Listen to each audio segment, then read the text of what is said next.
రసజ్ఞత ఇంచుక చాలకున్నా చదువది ఎంత కలిగిన రసజ్ఞత ఇంచుక చాలకున్నా ఆ చదువు నిరర్ధకంబు గుణ సంయుతులెవరు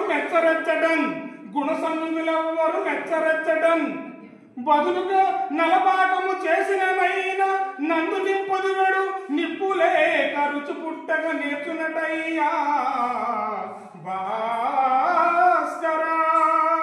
భాస్కర శతకం నుంచి మార్గంగా రాసిన పద్యం ఇది. ఆయన తర్వాతను ఉపయోగించి పద్యం రాయడంలో దిట్ట.